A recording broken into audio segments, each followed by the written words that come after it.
Okay, so past couple times I went to Vintage Offroad Nationals, I made a video beforehand about what my fleet or roster will be heading into that event. So this year is 2021, and I will be attending the 2021 Vintage Offroad Nationals, and I figured I would make a video showing you guys what I intend to bring to that event. And I spent a lot of time really sorting this out because, as you know, I'm spoiled for choice. I have a lot of vintage cars, and I want to make sure that I have the right balance of getting the most out of the cars I have. Like if I ran a car before, I want it to, make sure I have like the perfect setup for it so that way I can be really happy with how I did with it the last time I ran it, and balance that with running new cars. Okay? And that's a very difficult thing to sort out, especially when you have so many cars, especially vintage four-wheel buggies. So let's get to it. For the vintage four-wheel buggies, I decided on running my Schumacher Cats. So I have a Cat 2000, which is this guy right here, and a Cat 2000 EC, which is this one right here. So the Cat 2000 is going to run in the 13.5 class, and the EC is going to run in the 10.5 class. And the reason I decided to go with these rather than my Kyoshos or my Yokomos is there are a few reasons. So with the Kyoshos in the 13.5 class, I have a Laser ZX-RR, which is phenomenal. It's a fantastic car. For the 10.5 class, I have an Inferno 10E, which is very good, but in all the basement testing I've done, with like the jumping, there's still more tuning to do with the jumping performance. I'm not 100% satisfied with it. It's okay, like it jumps level, but I don't like the landing. And on top of that, I've been seeing some reliability issues with the gearbox. The gearbox goes together in left and right halves, and then a back plate that the pinion gear goes into, and the mesh between that pinion and the bevel diff gear, if it's just a little bit off one way or another, then that can eat up the gears. And it's a very hard thing to tune as you're putting it together. And so I initially had like front and rear ball diffs that are made by Duratrax. I think the rear diff gear started to get ground out by the pinion, which sucks because they don't make those anymore. So I had to replace that with a gear diff, which I put shims in to make it like kind of smooth, but still sort of have some tension in it. Works fine, but even still, I'm just a little worried about the reliability, and the jump performance needs work. So I've spent some time working on my Cats. They jump great, so I have them tuned, I think, to the right setup for RCE.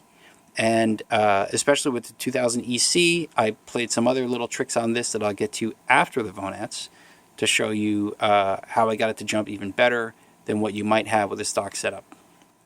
So that's why I picked these over the Kyoshos. Why did I pick them over the Yokomos?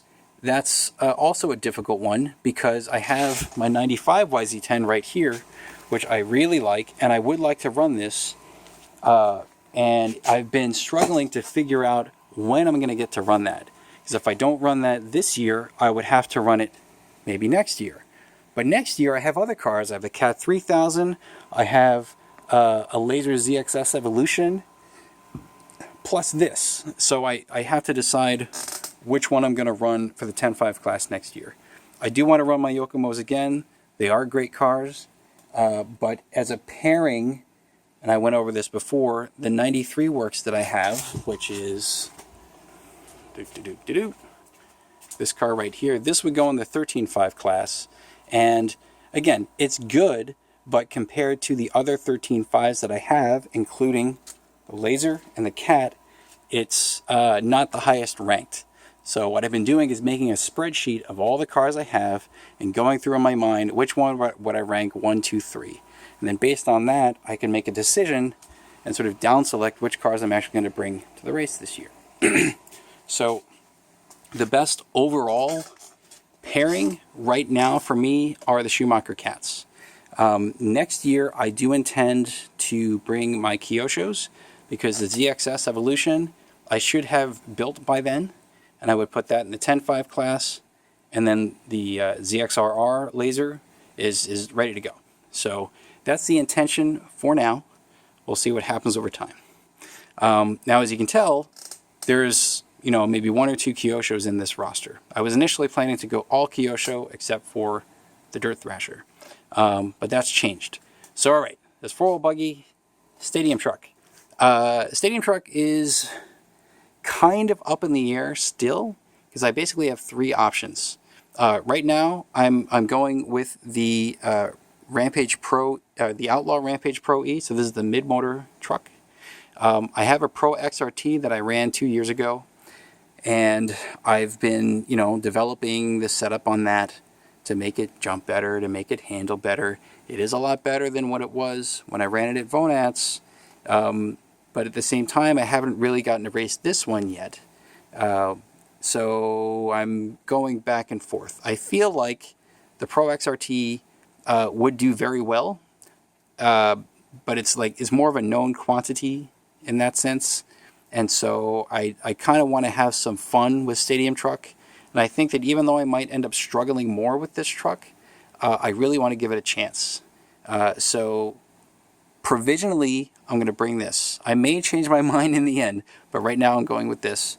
My third option is my RC10 GTE, which is even more of a known quantity because I've raced that a bunch of times. So we'll see. But right now I'm like 80% sure I'll take this truck. Okay, we'll go to Classic next. So for Classic, I basically have 2 cars that are, let's say, qualify for Classic. There's a Dirt Thrasher, which I've raced by now twice. And then I have a Traxxas Rad 2 that I also worked on. You guys saw, some videos I made on that a while back. Once again, since the last time I raced the Rad 2 at Vonats, I put a lot of effort into, making it quicker and making it handle better and making it jump better. I solved the speed problem. I put a better, an A&L factory work slipper clutch on it, which allows me to mount smaller spur gears so I can get more speed out of the car. I changed the, hub carrier setups. I changed the caster blocks. It does most of what I want it to do right, but the jumping still sucks.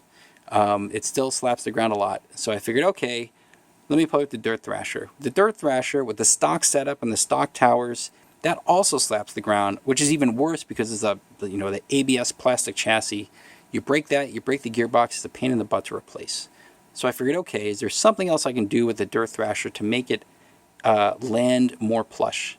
And I realized the Top Force Evolution shock towers have some lower mounting points, especially on the rear, that can give me more rear droop. Okay, so if I pick this up, you can see there's 2 rows of mounting holes. So if I use the bottom row, then that gives me plenty of rear droop, and this actually jumps fantastically now. So this is a much better, dynamically a much better chassis than when I last ran it at Vonats, just from the towers. Now I decided to go with also the high cap dampers. I wanted to originally stick with the stock dampers and the stock towers, but it didn't. Again, stock towers don't have the geometry I'm looking for. I figured I would just go with the high cap dampers because they're kind of cool. So now it's more like a Dirt Thrasher Evolution because it's got the Top Force Evolution towers. That was a major change I made to this chassis. I also put, because I'm running the Top Force towers, I had to put turnbuckles on it. In the past, I was running just the fixed plastic camber links because I thought that was a restriction for the class, but it turns out that it's not. And now that it's not, I can start playing a few games with roll center and camber gain on this car to make it even better. So if you think I was fast with it last time, holy shit. I was going to be really fast this time. And I have some other little tricks under the hood that I'm not going to show now. I will show that after Vonats. That I think will also make it even faster still and even better handling still. So I'm very excited to run this car this year. Even though I've run it before, I have made some neat little tweaks to this that I think will make it fresh and exciting for me to run it this time around. So I'm very much looking forward to that. The last one is 2-wheel drive buggy. And this is where we're at something of a fork in the road. So I figure, okay, if I'm going to run, I like to run things in pairs, right? So Schumacher pair for 4-wheel buggy. For 2-wheel, that's Stadium Truck and 2-wheel drive buggy. So you would think, okay, I would run either a Pro XRT or an Outlaw Rampage Pro, and maybe my Kyosho Pro X for the 2-wheel drive buggy class. So now I have a Kyosho pair, common spare parts for the most part, and that would be all fine and good. Pro X is a great car. I've been doing a lot of testing with it. I'm still tweaking it a little bit. And as I was comparing that to the Tekin mid-motor RC10, what I found is this car actually drives a little bit better. So what I'm thinking of doing right now is bringing both of these cars to the track and deciding at the track which one I'm going to use. Assuming I have enough space to pack both of these two in the car with everything else and all my luggage and all the kids' luggage and everything else. If there's not enough room, then I will default to the RC10 because my upfront plan, this is sort of my top pick right now for what I'd like to run. Not only because it drives a little bit better, but it's also like a little funkier, right? I like to run unique and creative things at the Vintage Offroad Nationals. If I'm running an RC10 like everyone else, like a World's Car or a Losi XX, there's nothing special about that. This is special because it's a Tekin mid-motor, and I've only seen the Tekin mid-motor run once before at Wolcott at the Vonats, and it was by a guy who, you know, by his own admission, is not a very good driver. So I want this, you know, to be given a decent opportunity by someone who actually knows how to race. So I'm very excited to run this, and I think it'll also just be cool to like show everyone else at the track, you know, what kinds of things I did to it and how I got it to work. I think they'd be very interested to just look at it. And that's part of what Vonets is about. You're kind of like celebrating RC, and you're showing people some neat little tricks you played. So I think this would be more appropriate for that. The Pro X, it's a great car. So, you know, we'll see. If I don't run the Pro X this year, I will very likely run it next year, because my plan for next year is Kyosho 4-wheel drive pair. I'm very likely going to stick with the Kyosho Stadium Truck, which means running a Kyosho 2-wheel buggy would be appropriate. So either the Pro X or the Rampage Pro E, the mid-motor. But I've run that already a few times, and it's a wonderful car. So I really want to give the Pro X a shot. So maybe I'll run this next year. So it's pretty much this setup right here that I'm bringing this year. And if I have room, I'll bring the Pro X, and I'll just try it out at the track. At the very least, I can try it out in open practice to put a little bit more development work into it, just to make sure that when I do race it, it's ready to go. That's about it. One thing to point out, by the way, because I like to put these RPM bumpers on my RC10s, and you know, some of you guys do this too. This is a fresh bumper. It has like 1 or 2 scratches in it because I was, you know, testing with it. But you might want to put some like clear tape on the underside of the bumper just to preserve the bumper, to keep it from scratching up. That's what I did to this one, so I don't get any more scratches or dirt on it.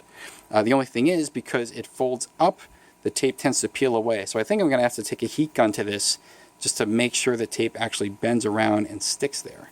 But I think that'll be a nice way to protect a very nice looking bumper, so that way when I race it, it doesn't get all beat up. Okay, so that's my 2021 roster. I think this will be a fun race. I've been waiting 2 years for this. And then I'm also really anticipating next year, because I have some plans for next year for, you know, my Kyosho fleet. I'm really excited about that too. So yeah, that's it for now. Thanks for watching.